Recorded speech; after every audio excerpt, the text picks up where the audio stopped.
Amin, amin, amin, amin, amin, amin, amin. Silakan duduk, silakan duduk. Shalom. Ini bioskop langganan saya loh. Dekat rumah soalnya. Oke, ada sebuah prinsip yang saya akhir-akhir ini menjadi beban bagi hidup saya. Karena saya menghadapi banyak orang Kristen yang hidupnya terbelenggu dengan ketidakmengertian sama Tuhan. Dan itu sebabnya banyak orang akhirnya datang kepada Tuhan, ikut Tuhan pakai formula. Dan itu yang membuat hati saya sedih ketika banyak orang yang mereka-reka Tuhan, berusaha mengerti siapa Tuhannya, dan karena dibutain sama iblis, dibohongi sama iblis, dituduh hidupnya. Sampai hari ini saya masih ditanya sama orang Kristen, Pak, saya kena kutuk, Pak.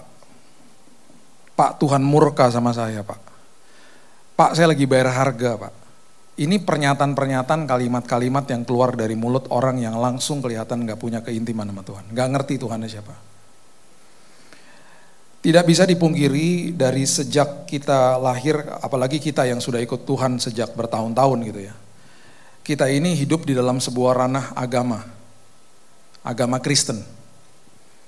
Dan semua agama, termasuk agama Kristen, diciptakan manusia, ya saya ulang ya, diciptakan manusia untuk datang kepada Tuhan. Akhirnya kita terjebak di dalam tata ibadah, usaha-usaha kita datang kepada Tuhan. Dan akhirnya kita lupa bahwa justru Tuhan kita datang kepada kita. Menghampiri kita. Kita masih melihat raja atas segala raja, kita pakai pemikiran manusia. Oh, kalau kerajaan di dalam muka bumi ini dibela sama rakyat, dibela sama prajuritnya. Kita lupa, dan akhirnya kita juga begitu. Kita punya mentalitas begitu, saya harus bela Tuhan saya. Kita punya raja yang mati bagi kita, gak minta dibela. Di dalam prinsip dunia, kita juga mengenal namanya prodromos, bahasa Yunaninya yaitu perintis. Perintis itu orang yang lari masuk ke dalam kota dan dia teriak kepada semua rakyat, ada orang penting mau datang. Semua rakyat turun berdiri di pinggir jalan, nanti ada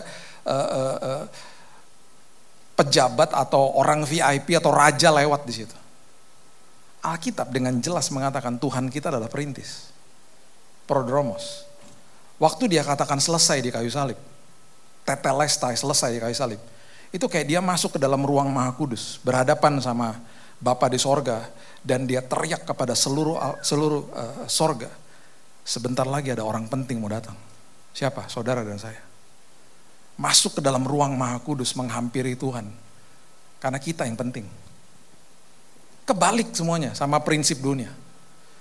Alhasil orang-orang akhirnya tidak mengerti hati Tuhan. Yang terjadi adalah banyak orang akhirnya berspekulasi tentang Tuhan.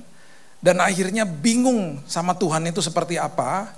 Dan akhirnya mulai mengkultuskan orang-orang yang dia anggap dekat sama Tuhan. Alhasil yang terjadi orang-orang yang berdiri di atas mimbar dianggap orang-orang yang paling dekat sama Tuhan. Termasuk hamba Tuhan yang berdiri di atas mimbar. Oh, itu orang lebih dekat sama Tuhan daripada sama saya. Jadi dikit-dikit mengkultuskan hamba Tuhan. Padahal kita punya mediator agung namanya Yesus. Semua prinsip perjanjian lama masih diikuti. Dulu betul ada imam besar yang masuk ke dalam ruang Maha Kudus mempersembahkan korban bagi manusia. Manusia datang dan kemudian ada perwakilan, ada suku Lewi yang menjadi pelayan-pelayan Tuhan pada saat itu. Yang kaya membawa lembu sapi, yang kelas menengah membawa kambing domba, yang kelas paling bawah membawa burung tekukur. Disembelih, kemudian kepalanya, tangannya ditaruh di atas hewan itu, kemudian disembelih. Darahnya dikorbankan. Hari ini kita punya mediator agung namanya Yesus membawa darahnya sendiri.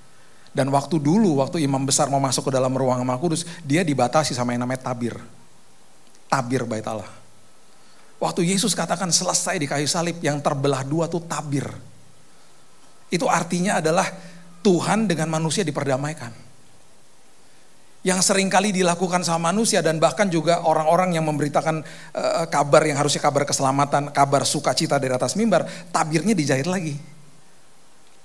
Jadi akhirnya kita ini berpikir Tuhan berseberangan sama saya, Tuhan murka sama saya, dan seterusnya dan seterusnya. Itu sebabnya orang-orang banyak yang datang kepada saya bilang begini, Pak, saya udah doa sekian lama. Saya udah puasa sekian hari, kok Tuhan gak jawab? Ikut Tuhan pakai formula. Beda sama teman saya yang udah sakit cancer, stadium 4, ketika ditemui, dia bilang gini, dengan suara yang lirih, badannya udah hancur, Bill, Tuhan baik, Bill. Tiap hari gue menikmati sukacita dan damai yang Tuhan berikan. Dia bilang gitu. Bill, selagi ada hari esok ada pengharapan. Bill, lu kan bilang ya, bahwa kita sudah berdoa dari posisi yang udah menang karena udah selesai di kayu salib. Gue udah terima kesembuhan, gue percaya gue udah menang, Bill. Hidupnya ngalamin Tuhan, hidupnya intim sama Tuhan, gak pakai formula. Dia paham bahwa Yesus datang itu gak bawa agama, Yesus datang bawa hubungan bagi dia. Dia ngalamin Tuhan. 2 bulan lalu saya ke apartemennya dia. Dia udah sembuh total. Sembuh total. Kita akhirnya ya, karena kita terjebak ya di dalam ranah agama. Itu sebabnya gini loh, saya selalu katakan dan ingatkan jemaat tuh gini. Kita ada di dalam agama Kristen. Kemudian di dalamnya ada organisasi, gereja-gereja, sinode, denominasi. Dan di semua gereja-gereja punya tata ibadah masing-masing. Hormati agama Kristen. Hormati tata ibadah. Hormati sinode, hormati denominasi. Tapi jangan dikultuskan. Yang dikejar Yesusnya. Kalau enggak, kalau kita enggak ngerti, kita berputar di situ terus. Kita berpikir bahwa kalau saya datang hari Minggu, nanti nih doa berkat disampaikan, kita keluar dari tempat ini, kita akan punya istilah-istilah kayak begini. Oh, aku barusan ibadah. Berarti apa? Ibadahnya stop ketika doa berkat disampaikan. Ibadah nggak bisa stop. Karena saudara dan saya adalah gerejanya. Semua diputar balik sama Yesus. Dan kenapa kita nggak belajar isi hati dia? Dia mulai kasih tahu murid-muridnya di Matius 12, dia bilang sebentar lagi ada yang melebihi bait Allah. Mereka bingung melebihi bait Allah karena semua di perjanjian lama yang serba fisik itu yang dikultuskan zaman itu. Gedung, bait Allah. Hari Sabat, tata ibadah. Pengorbanan dengan macam-macam pengorbanan. Ya. Apalagi, bahkan firman Tuhan ditulis di atas loh batu, fisik semuanya. Itu diganti semua sama Yesus. Satu-satu mulai diganti. Sebentar lagi ada yang melebihi bait Allah. Mereka bingung, konotasinya kan gedung toh. Markus 13 mereka keluar dari bait Allah. Dia bilang sama murid-muridnya, bentar lagi nih batu-batu di sini hancur semuanya. Betul, dihancurin semuanya setelah perang. Bapak Ibu kalau pergi ke Yerusalem, di luar tuh masih ada batu-batu bekas bait Allah kedua yang didirikan sama Zerubabel. Dipertajam sama Paulus. Tubuhmu adalah bait Roh Kudus. Makanya tahun 2020 ketika gereja ditutup, saya bilang gini, hati-hati ya, jangan salah ngomong loh. Yang ditutup itu gedungnya, bukan gerejanya. Gereja gak bisa ditutup. Kan gerejanya saudara dan saya. Jadi nanti ketika doa berkat disampaikan, kita masuk ke dalam mall ini, Mall of Indonesia, ibadah jalan terus. Habis dari sini masuk ke toilet, ada petugas toilet bilang apa? Makasih ya mas, itu ibadah. Ntar pulang dibukain pintu, mas satpam bilang apa? Makasih ya mas, itu ibadah. Masuk ke dalam rumah juga apa? Rumahnya berubah jadi tempat ibadah karena saya gerejanya. Sabat. Oh, dimentahkan sama Yesus. Dia buat mujizat di hari Sabat. Akhirnya dipertajam di kitab Ibrani. Pikiranmu harus masuk ke dalam perhentianku. Oh, semuanya dipertajam. Yang tadinya perintah ditulis di atas loh batu, sekarang ditulis di atas loh hati, ruah, artinya roh manusia. Pengorbanan udah gak ada artinya tanpa ketaatan. Semuanya diputar balik sama dia. Karena it's all about relationship. Semuanya tentang hubungan dari dalam sini. Dan kalau kita ngerti itu pelan-pelan kita mulai pahami isi hati Tuhan. Kita akan enjoy jalan sama Tuhan. Banyak orang Kristen tidak nikmati perjalanannya sama Tuhan. Gak nikmati. Karena gak ngerti isi hati Tuhan. Akhirnya begitu datang kepada Tuhan dengan formula dan bahkan tata ibadah dikultuskan. Saya 25 tahun pelayanan mimbar. Saya udah melihat banyak sekali blunder yang terjadi di atas ini. Pernah satu hari seorang hamba Tuhan berdoa di luar kota ya. Tuhan terima kasih, ini gembala sidangnya. Terima kasih Tuhan sudah kirim Pak Billy jauh-jauh ke sini. Berkati Tuhan istri-istri dan anaknya. Terus dia diem. Oh maksud saya Tuhan istri dan anak-anaknya. Habis selesai ibadah karena saya suka bercanda, emangnya gue Salomo istri banyak. Ada lagi WL di atas mimbar. Baru ibadah, baru mulai. Tuhan kami gak mau malu-malu datang ke hadirat-Mu Tuhan. Oh ini saya kasihan banget sama dia nih. Saya gak mau malu-malu Tuhan, itu sebabnya Tuhan angkat kemaluan kami Tuhan. Itu baru mulai ibadah loh. Langsung semua jemaat nahan ketawa dong, diam langsung begini. Akhirnya gak bisa tahan ketawa lagi ketika di belakang ada yang teriak, jangan Tuhan aku belum nikah Tuhan. Wah udah habis. Dia gak bisa pimpin dengan benar akhirnya. Maksudnya baik, ngucapnya salah. Itu sebabnya gini ya. Seringkali dari atas mimbar didengungkan begini, ayo kita berikan yang terbaik, kita bingung berikan yang terbaik apa? Ya ini prinsipnya gini, saya tidak bisa memberikan yang terbaik kalau saya nggak punya yang terbaik. Kalau belum ngopi lewat, oke saya ulang ya. Saya nggak bisa kasih uang kalau saya nggak punya uang. Saya nggak bisa kasih waktu kalau saya nggak punya waktu. Saya nggak bisa berikan yang terbaik kepada Tuhan, saya nggak bisa berikan yang terbaik kepada orang lain kalau saya nggak punya yang terbaik. Kalau saya nggak ngalami yang terbaik dari Tuhan. Karena apa? Dibutakan sama iblis. Coba buka sama-sama saya. Yohanes pasal yang ke-13. Dimulai dari ayat yang keempat. Yohanes 13 ayat yang keempat.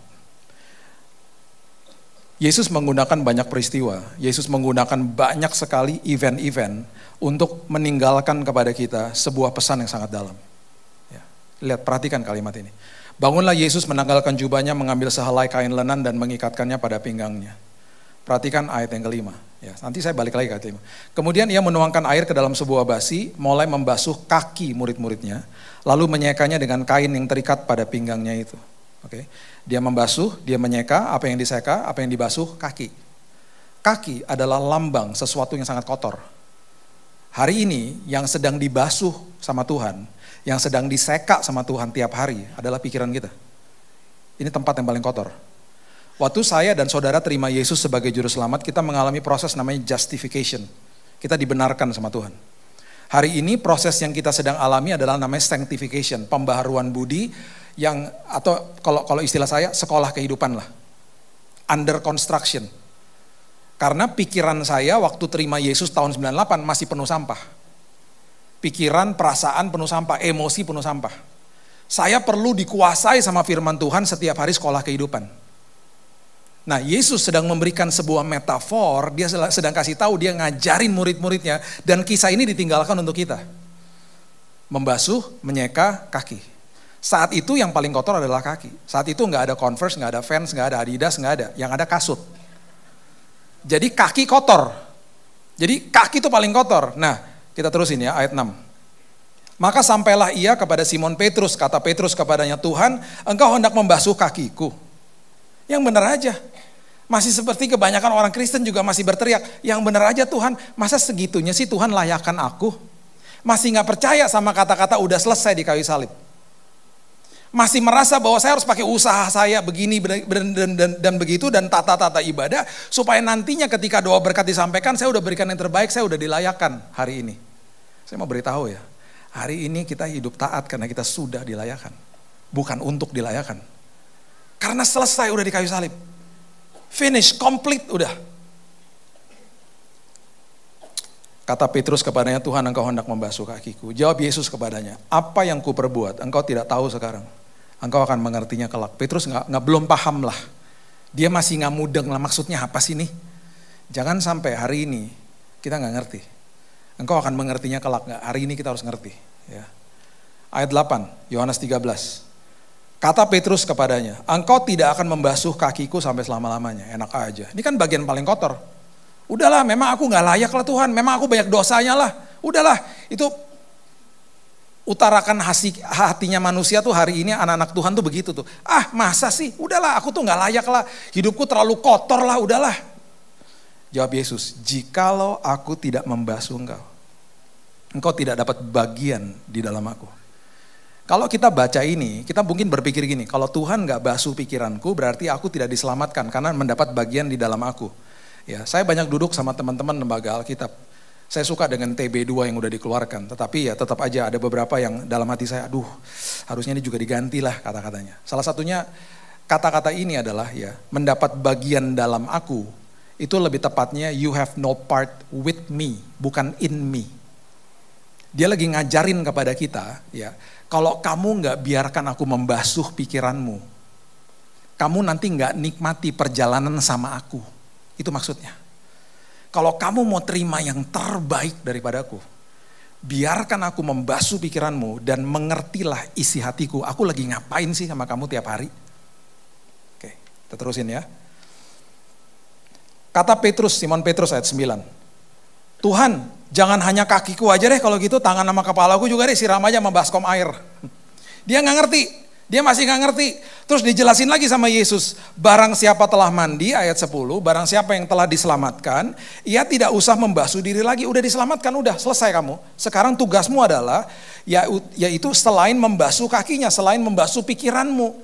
Karena pikiran dan hati kita ini penuh sampah. Karena ia sudah bersih seluruhnya, juga kamu udah bersih, hanya tidak semua. Makanya ada ayat di Alkitab yang mengatakan 2 Petrus 2 ayat 7-8 mengatakan Lot itu orang yang benar, sama seperti kita sudah dibenarkan. Tetapi jiwanya tersiksa. Kenapa? Karena dia hidup di tengah-tengah orang dan dia melihat dan mendengar perbuatan mereka yang jahat. Sama seperti kita melihat dan mendengar perbuatan dunia yang jahat. Dan seringkali kita nggak sortir apa yang masuk lewat pintu gerbang hati, yaitu mata dan telinga. Itu sebabnya di awal tahun 2000 kami di Immanuel buat Alkitab sepanjang tahun. Dengan harapan orang mau baca Alkitab dengan metode yang kami buat waktu saat itu. Karena kami paham lah orang baca Alkitab, nanti sampai di kitab imamat ngejelimet, aduh nih pengorbanan semua, akhirnya berhenti. Baca silsilah bosan berhenti. Jadi kami buat tim, terus kami bilang ayo kalau dibuka di hari pertama, jemaat akan temukan penggalan dari perjanjian baru, penggalan dari perjanjian lama, ada Mazmur, ada Amsal. Dan disusun kalimatnya ketika dibaca cuma 15-20 menit. Supaya jemaat semangat gitu ya. Setelah 365 hari selesai itu satu Alkitab. Dibaca nggak? Enggak, kenapa? Karena data UNESCO terhadap Indonesia hari ini, minat baca orang Indonesia 1 berbanding 1000. Kenapa? Karena di satu sisi orang Indonesia menempati urutan pertama di dunia. Jangan bangga dulu. Urutan pertama, orang Indonesia ada di depan sosmed setiap hari 5 jam. 5 jam. Ngapain aja sih? Saya aja saya cuman posting udah gitu, udah saya nggak pernah cek apa-apa lagi udah. Nggak punya kapasitas juga. Sampai akhirnya saya nggak heran lah orang kalau bangun pagi tangannya gini-gini. Mending cari suami atau istrinya. Enggak lah, istrinya mau nggak ada juga nggak peduli dia. Yang dicari HP, dibuka HP yang dilihat apa? Postingan gue 3 hari yang like kenapa baru 1 ya gitu. Nggak penting banget tuh pagi hari udah begitu. Makanya 3 tahun lalu ya saya buat komitmen Tuhan, saya mau tulis Tuhan. Saya mau tulis renungan harian. Ada tuh di YouTube saya di kolom community, udah 1000 lebih renungan harian. Tiap hari saya tulis. Saya bilang saya harus meninggalkan sesuatu di sosial media karena ini akan ada di situ selamanya. Biar jemaat belajar, silahkan diambil. Mau jadi bahan komsel apa silahkan. For free. Karena we never know, kita nggak pernah tahu. Mungkin kita nggak punya konten yang kita bisa bagikan, tapi paling nggak forward deh sesuatu gitu ya. Kita nggak pernah tahu, satu hari Tuhan akan bilang, kamu tahu nggak? Waktu kamu cuman posting ayat itu doang tuh ayat yang kamu posting. Itu orang itu rumahnya di situ tuh sekarang di sorga. Gara-gara dia baca postingan kamu. Kamu tahu nggak? Itu video yang cuman satu menit. Itu tadinya waktu orang mau bunuh diri, nonton video 1 menit gak jadi. Orang bunuh diri nggak mungkin nonton YouTube 40 menit khotbah. Udah keburu loncat dia. Lama amat di khotbah. Gubrak. Itu hal-hal sederhana loh. Akhirnya kita nggak memberikan makan rohnya. Akhirnya rohnya nggak bertumbuh. Makanya Paulus bilang apa di Korintus? Kalau sesuatu yang kamu nggak paham jadi kebodohan. Firman yang kita nggak paham, kebenaran yang kita nggak paham jadi kebodohan. Akhirnya. Kita teruskan ya. Coba sekarang lihat apa sih kalau yang dimaksud sama perjanjian lama ya, terus kemudian jadi metafor, jadi pengertian perjanjian baru ya. Kita dari tadi bahas kaki yang kotor, yaitu pikiran kita kan yang kotor, yang harus terus diperbaharui setiap hari ya. Coba lihat Kejadian 3 ayat 14. Ini merupakan tanda-tanda yang sudah disiratkan sama Alkitab. Kejadian 3 ayat 14 mengatakan begini. Lalu berfirmanlah Tuhan Allah kepada ular itu, karena engkau berbuat demikian, terkutuklah engkau di antara segala ternak dan di antara segala binatang hutan. Dengan perutmu lah engkau akan menjalar, debu tanahlah akan kau makan seumur hidup. Makanannya iblis apa? Debu tanah. Debu tanah itu siapa? Coba lihat Kejadian 2 ayat 7 bagian pertama aja. Coba lihat. Kejadian 2 ayat yang ke-7. Ketika itulah Tuhan Allah membentuk manusia dari apa? Kita ini adalah mangsanya iblis setiap hari. Kita ini dikejar-kejar pikiran kita sama dia. Makanya tiap hari ya iblis gak punya tanggal merah. Tiap hari dia menuduh, membohongi, mematahkan semangat, dan mencobai kita tiap hari. Iblis gak lebaran, iblis gak natalan. Gak ada tanggal merah dia. Tiap hari itu dia lakukan itu. Kita menjadi maksa, makanya ada ayatnya dia berjalan keliling seperti singa. Bukan singa, seperti singa. Berusaha menakut-nakuti kita, mencari mangsa, mencari orang yang dapat ditelan. Berarti ada orang-orang yang gak dapat ditelan dong. Siapa? Jemaat GSJS, gak dapat ditelan. Amin. Karena pikirannya dipenuhi dengan kebenaran firman. Jadi ini semuanya gara-gara pikiran kita dibohongin aja sih sebenarnya. Karena cuman itu yang dia bisa punya akses tuh cuman pikiran tok, that's it. Gitu loh. Oke. Nah, dengan pengertian ini, ya, coba lihat lagi ayat yang kelima. Saya mau kasih tahu ini kepada Bapak Ibu. Ya, coba lihat lagi ayat yang kelima. Dikatakan begini, kemudian ia menuangkan air ke dalam sebuah basi. Ya, saya kasih bahasa aslinya ya. Dan mulai membasuh kaki murid-muridnya. Membasuh itu artinya nipto. Nipto itu artinya adalah present continuous tense. Di dalam bahasa Greek itu berarti dilakukan tiap hari. Jadi tiap hari Tuhan membasuh kita. Oke? Kemudian kata menyeka, lalu menyeka, membasuh, menyeka. Menyeka itu bahasa aslinya ekmaso. Ekmaso itu artinya Tuhan sedang datang kepada kita dan dia proteksi pikiran kita. Dan dia katakan, nak aku proteksi ya pikiranmu dari semua serangan-serangan dan kebohongan iblis. Diproteksinya pakai apa? Disekanya pakai apa? Pakai kain. Kain apa? Kain lenan. Lenan artinya leption. Leption artinya righteousness. Jadi kalau saya bisa simpulkan tiap hari Tuhan Yesus datang kepada kita, Roh Kudus berbicara kepada kita bilang begini, nak, aku proteksi ya pikiranmu nak. Kamu tahu gak nak bahwa kamu tuh udah aku layakkan dan aku sudah benarkan hidupmu nak. Terus pasti ada orang ngomong gini, wah Pak, kalau saya udah dibenarkan sama Tuhan, saya udah dilayakkan sama Tuhan, terima kasih karunia, bebas buat dosa dong Pak. Berarti kamu belum terima yang terbaik dari Tuhan. Oke, saya kasih contoh gini. Anak saya Keaton, waktu dia masih kecil, ya TK-nya di sini nih, depan sini, Mitra Penabur kalau salah ya. Lupa saya, ada TK lah di sini.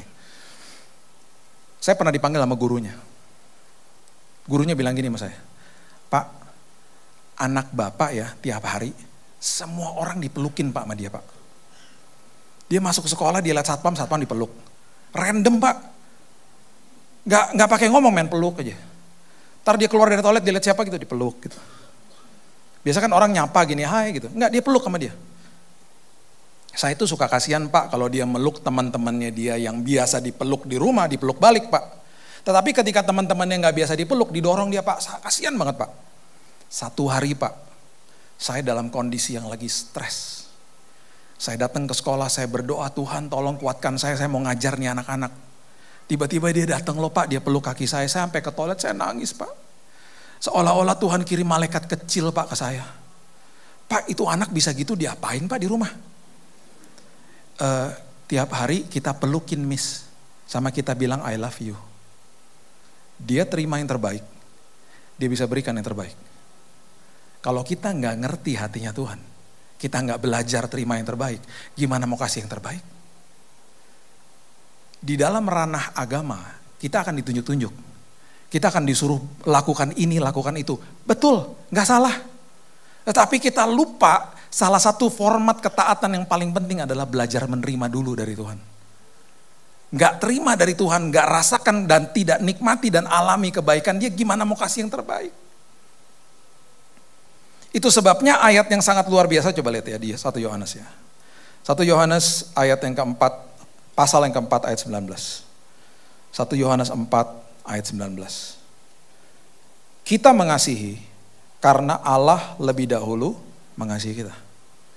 Saya bisa mengasihi, ya saya bisa mengasihi Tuhan, saya bisa mengasihi manusia sesama saya, vertikal dan horizontal, ketika terlebih dahulu saya sudah menerima dan mengalami kasih Tuhan, itu loh maksudnya.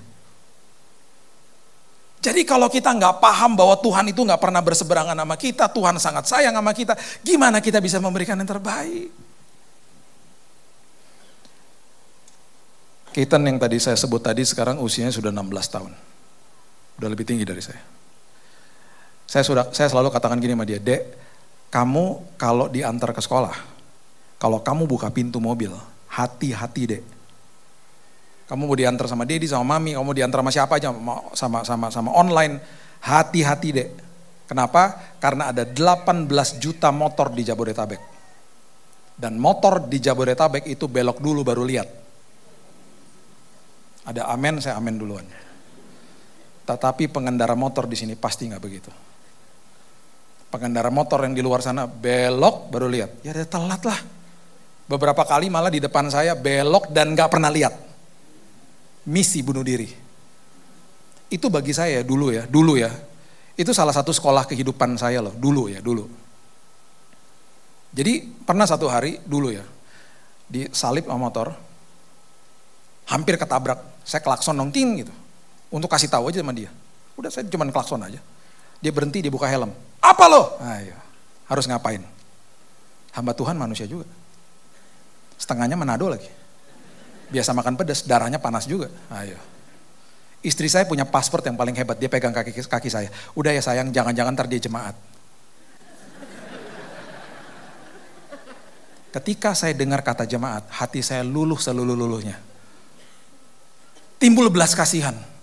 Iya ya, jangan-jangan jemaat. Mungkin dimarahin sama bininya barusannya, iya. Setiap kali ada motor kurang ajar, istri saya selalu lihat saya, ingat loh jemaat. Lama-lama saya bilang, nih jemaat gereja mana sih kurang ajar semua Dikit-dikit jemaat. Tapi itu memang password yang paling ampuh dari istri saya. Tiba-tiba di tahun 2018, tiba-tiba nih. Ada motor kayak begitu-begitu kan.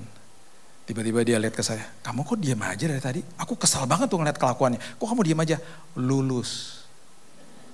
Yang validasi orang terdekat. Udah gak ngaruh udah. Itu sekolah kehidupan. Dan itu yang kita terima dari Tuhan harusnya tiap hari. Jadi saya bilang sama anak saya, hati-hati ya Dek. Oke. Bulan lalu, teman baik saya nginep di rumah. Dia bilang gini, Bill besok kan lu pelayanan, besok pagi si Keaton gua antar ke sekolah deh. Oke. Siang hari, saya ketemu sama teman saya, dia bilang gini, mobil lo penyok tuh. Lah kenapa? Ketabrak motor. Aduh. Kenapa? Tadi pagi dia buka pintu dia gak lihat. Dalam hati saya kan udah dikasih tahu berkali-kali. Malam hari saya punya dua pilihan. Bisa marah-marah. Udah dikasih tahu, penyok tuh mobilnya. Bisa begitu. Bisa juga seperti saya lakukan seumur hidup saya dengan anak-anak saya. Mendidik mereka di dalam kasih karunia Tuhan. Bapak-bapak yang hadir di tempat ini ingat ya. Instruksi pertama yang Tuhan berikan kepada manusia itu diberikan kepada bapak pria. Pria salah satu fungsinya adalah memberitahu isi hati Tuhan kepada anak-anaknya. Makanya ada kata dalam bahasa Inggris, train your children, train your child. Train itu berarti gerbongnya. Didik itu berarti gerbongnya. Jangan cuma didik mereka pakai kata-kata, tunjukin kepada mereka. Jadi gerbongnya. Jangan suruh mereka ke gereja, kita gak pernah ke gereja. Tunjukin kepada mereka. Jangan ngajarin mereka gak boleh ngerokok, kita ngerokok. Tunjukin, train. Jadi gerbongnya gitu loh. Ya, makanya kalau ada orang-orang yang lagi konseling pranikah dulu ya. Saya selalu tanya gini pertama, hubungan kamu sama bapakmu seperti apa? Kalau dia bilang, nggak bagus sih Pak, aku nggak deket sama dia. Tapi nggak ngaruh lah, sekarang aku udah oke. Itu red flag bagi saya. Bapak pemberi identitas, ibu pemberi kehangatan. Dan orang yang gak deket sama bapaknya dan gambar dirinya rusak gara-gara bapaknya, pasti cemburuan, obsesif, posesif, tidak percaya diri. Udah terlalu banyak buktinya. Minggu lalu kita seminar mental health dengan orang tua. Malamnya ada 1.000 anak muda datang. Hampir setengahnya angkat tangan. Gak pulih hubungannya sama orang tuanya. Jadi be very careful kalau didik mereka. Ya, mereka cuma sebentar loh di rumah. Jangan didik mereka begini-begini, ini hukum Taurat soalnya. Anak siapa? Anaknya bingung, anak lo kok nanya gimana? Ketika mereka nakal dulu masih kecil, saya berlutut depan mereka. Saya berlutut depannya mereka, karena pendeknya cuma segini. Terus saya bilang gini, Dek, apa yang aku bisa lakukan supaya kamu gak ngulangin lagi, Dek? Perbuatan ini. Nangis dia. Karena dia tahu bapaknya gak berseberangan sama dia. Terus dia sebut disiplin-disiplinnya. Waktu dia lakukan disiplin, dia kepahitan sama saya. Enggak. Didik mereka seperti Yesus ngajarin kita. Didik mereka dengan isi hati Tuhan. Malam hari pintu kebuka. Yang pertama saya lakukan, saya peluk anak saya. Keaton, I haven't met you the whole day. Aku belum ketemu kamu sepanjang hari. I miss you. Terus saya ngomong gini sama dia. Dek, are you okay? Kenapa, Dek? Dedi dengar tadi pagi ketabrak motor ya. Oh iya, terus dia mulai setengah nangis. Mobilnya penyok, Dad. Aku sorry banget, Dad. It's okay. Aku gak tanya mobilnya, kamu ketabrak gak? Kamu keserempet juga gak? Aku gak apa-apa. Mobilnya penyok. It's okay. Kamu oke kan? Iya. Terus saya peluk lagi. Terus saya bisikin, Dek, next time hati-hati ya, Dek. Berikutnya dia akan buka pintu mobil. Dia akan ingat sama saya. Dia akan hati-hati bukan karena ketakutan sama saya. Tapi karena dia hormat sama bapaknya. Itu grace. Itu kasih karunia. Jadi ya, kalau ada orang datang ke saya ngomong gini, Pak kalau gitu kasih karunia adalah tiket buat dosa. Berarti kamu belum ngalamin yang terbaik dari Tuhan. Kalau kamu udah terima yang terbaik dari Tuhan, kamu makin hati-hati hidupnya. Kamu makin gak mau buat dosa. Karena kamu akan berikan yang terbaik untuk Tuhanmu. Karena kamu udah belajar isi hati dia. Itu maksudnya.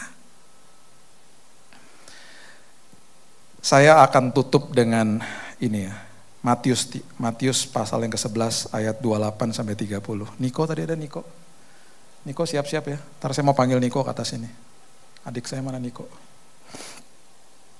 Matius 11 ayat 28 ya. Perhatikan kalimat ini. Marilah kepadaku ya, semua yang letih lesu dan berbeban berat. Ini konteks ini adalah Yesus lagi kasih tahu, datang kepadaku karena udah terlalu banyak peraturan agama saat itu. Taurat itu ada 613, mitzvah itu ada 613. Makanya ada ayat yang mengatakan ada beban yang gak bisa kepikul sama manusia. Karena udah gak bisa lakukan, dihakimi lagi sama orang-orang Farisi. Jadi ini konteksnya begini. Marilah kepadaku semua yang letih lesu dan berbeban berat, aku akan memberi kelegaan kepadamu. Itu janji loh. Kalau kamu jalan sama saya, I promise you, I will give you rest. Aku akan memberikan pikiran dan hatimu kelegaan. Lega kamu jalan sama saya. Udah gitu pikulah kuk yang kupasang. Kenapa dia memakai contoh ini? Karena memang agraria itu is a big thing saat itu. Kuk itu bentuknya kayak salib sebenarnya. Dipasang kepada dua hewan. Dan biasa ada petaninya di belakangnya, pegang cemeti. Kalau lembu atau sapinya ke kanan dan dia mau ke kiri, dicemeti sama dia. Terus dieng, bahasa Inggrisnya, ditarik ke kiri. Supaya ngikutin dia. Perhatikan apa yang Yesus ajarkan. Pikulah kuk yang kupasang. Kalimat berikutnya dia katakan begini, belajarlah kepadaku. Learn from me. Tahu isi hatiku. Maksudnya tuh apa ketika aku pasang kuk dalam hidupmu? Karena aku lemah lembut. Bukan seperti petani yang maksa-maksa dan rendah hati, dan janjinya lagi, jiwamu akan mendapat ketenangan. Kita perlu tenang loh, kita perlu rest ketika kita ikut Tuhan. Kita bisa enjoy jalan sama dia. Kita bisa seperti teman saya yang tadi walaupun ada masalah, kita bermegah di depan masalah kita justru. Ya. Sebab kuk yang kupasang enak dan bebanku ringan. Ayo, coba Niko sini Nik. Tahu nggak makanan kesukaan Niko? Genjer. Dia kalau ke rumah saya makannya genjer. Oke, anggaplah Niko ini pribadi kita, ya. Anggaplah pribadi kita, kehidupan kita. Saya Tuhannya nih, Yesusnya lah. Tangan saya ini cooknya, ya. Saya gandeng dia. Dia terima Yesus, kita jalan bersama. Perhatikan Tuhan tidak pernah tinggalkan kita. Oke, kita lagi jalan bersama nih dalam hidup kita. Jalan bersama, tiba-tiba satu hari seperti kita udah pasti jatuh dalam dosa. Jatuh dalam dosa itu berarti bukan hidup dalam dosa. Jatuh dalam dosa, tiba-tiba pribadi ini melenceng ke kanan, jalan ke kanan dikit. Nah, terus waktu dia jalan ke kanan melenceng, harusnya terus, Yesusnya kemana? Ngikutin dia, Roh Kudusnya tetap di dalam dia dan bisikin, nak salah jalan nak jangan ke situ nak. Apakah dia seperti petani ditarik-tarik? No.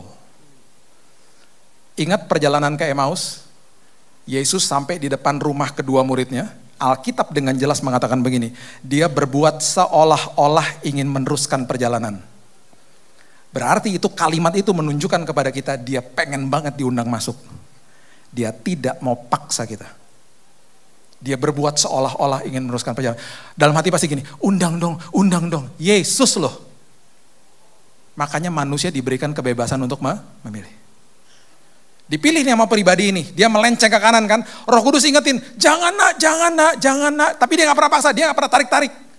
Dia gak pernah paksa, dia ikutin, dan akhirnya benar jatuh dalam dosa.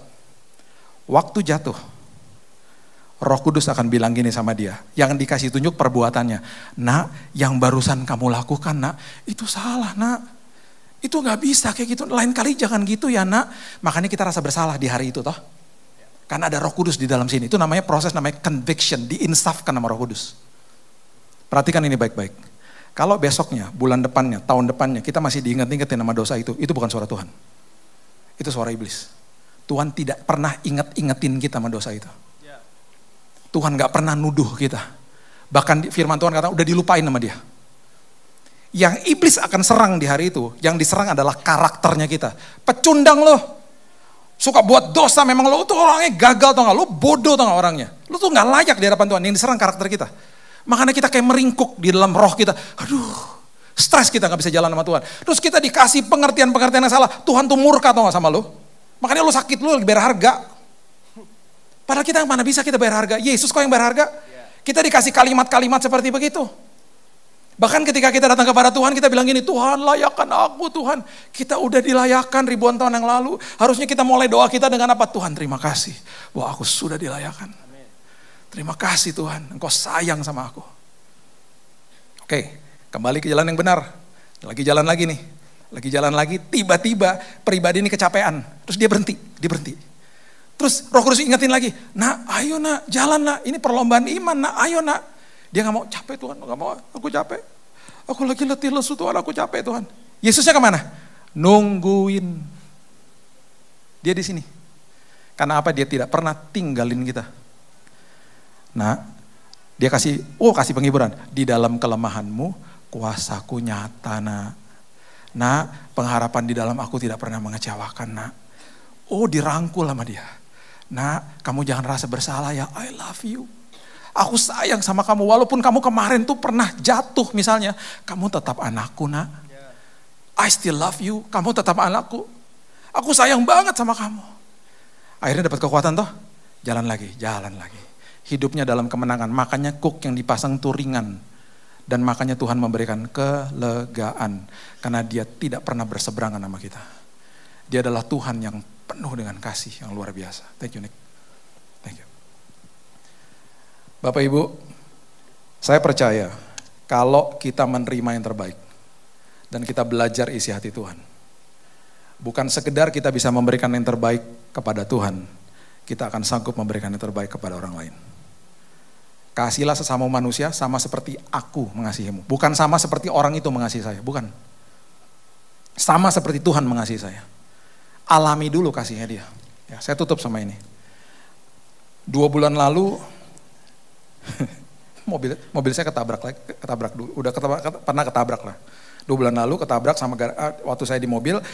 Sebulan setelah itu anak saya yang tadi saya bilang, mobil ketabrak terus. Banyak pewahyuannya rupanya ya.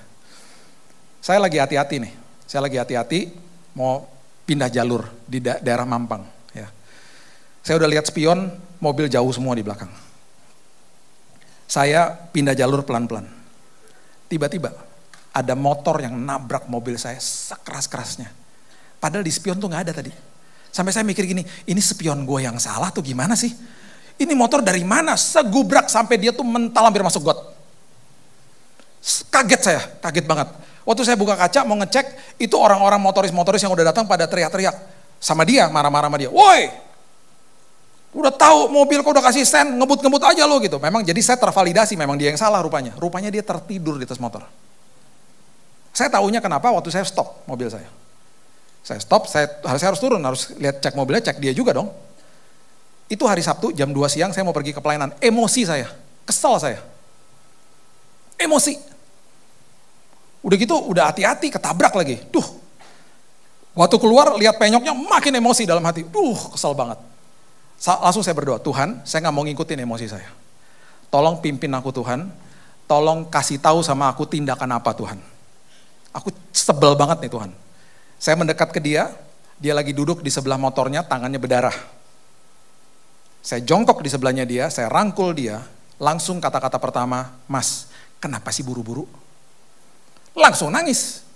Aku capek Pak, aku kerja dari hari Senin sampai hari Jumat. Hari ini aku masuk lagi Pak, karena ngejar setoran Pak. Aku capek banget, aku udah lihat mobil Bapak dari jauh, aku ketiduran Pak, aku ngeblank Pak. Mohon maaf ya Pak. Aku capek Pak, aku kerja dari jam 6 pagi Pak. Aku juga punya tekanan ekonomi, aku harus bayarin anak-anak aku Pak.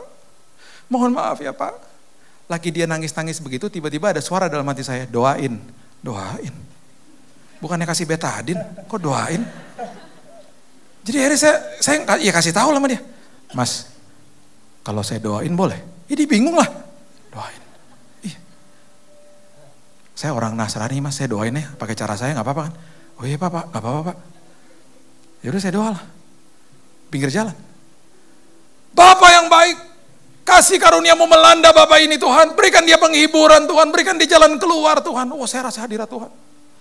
Lagi saya rasa hadirat Tuhan, dia kan saya lagi rangkul dia. Dia juga nangis cekukukan, dia rasa hadirat Tuhan. Terjadi kebangunan rohani di pinggir jalan Mampang. Antara saya dan dia. Mobil-mobil, motor-motor lewat, saya gak peduli. Orang-orang lagi pada ngeliatin juga, saya gak peduli. Tiba-tiba di tengah-tengah doa ada suara lagi, Bill abis ini kasih uang Bill, enak aja.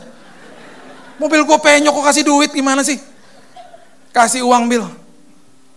Habis selesai saya ambil uang di mobil dengan berat hati. Saya kasih dia. Ditolak lah. Jangan Pak, Bapak udah berbaik hati sama saya, jangan Pak. Udah Mas terima aja, kalau bukan buat Mas, buat anaknya Mas aja lah. Terus saya bilang gini, Mas, Tuhan sayang banget loh sama Mas. Sampai hari ini kita dipertemukan. Ada orang yang doain Mas. Enakan tadi pas doa Mas. Iya ya Pak. Ada orang yang ngasih duit lagi sama Mas. Ya enggak? Tuhan lagi pertemukan kita karena Tuhan punya maksud. Tapi lain kali bertemunya jangan kayak gini Mas, tabrak-tabrakan. Janjian ngopi kayak ngapain. Saya tinggalin dia di situ. Hati saya berbahagia karena firman Tuhan katakan begini. Kalau engkau berbuat baik dan orang itu gak bisa balas kepadamu, hatimu dibuat bahagia. Saya bahagia. Saya pulang ke rumah. Saya kasih tahu istri saya, mobil penyok. Terus dia bilang, kok kamu ketawa-ketawa mobil penyok? Gak apa-apa, mobil kan barang fana. Yang tadi saya ketemu tadi adalah jiwa yang paling berharga di mata Tuhan. Terus saya kasih tahu sama istri saya, kamu tahu gak sebelum saya pergi tinggalin saya, aku kasih pesan-pesan sponsor. Kamu kasih tahu apa? Saya bilang gini sama dia, Mas, nama saya Billy Lantang. Dia bengong. Maksudnya apa Pak? Tulis. Bilang, ya itu benar. Mas punya YouTube nggak? Iya ada Pak, saya suka buka YouTube. Nah nanti udah habis kerja, Mas sampai di rumah udah tenang-tenang, buka YouTube, tulis nama saya. Nanti keluar tuh video-video Mas. Oh Bapak pendeta, nggak penting. Mau pendeta apa nggak penting? Yang penting Mas dengar firman, supaya Mas dihibur sama Tuhan. Saya percaya satu hari nanti rumahnya dia pasti dekatan sama saya di sorga. Amin. Itu kesempatan. Kalau saya nggak pernah terima yang terbaik dari Tuhan, saya akan ngikutin emosi saya. Karena saya terima yang terbaik dari Tuhan, kita sanggup mengasihi orang lain bahkan. Yuk alami Tuhan, alami hatinya dia dalam hidup kita. Karena dia sangat sayang sama kita. Penyakit bukan dari Tuhan. Kecelakaan bukan dari Tuhan. Tuhan gak pernah hukum kita. Gak ada lagi kutuk. Selesai udah. Di kayu salib. Ya. Saya percaya hari ini dan selama-lamanya kita akan ngalamin Tuhan dan hidup kita penuh kesaksian. Berikan tepuk tangan kita untuk Tuhan kita.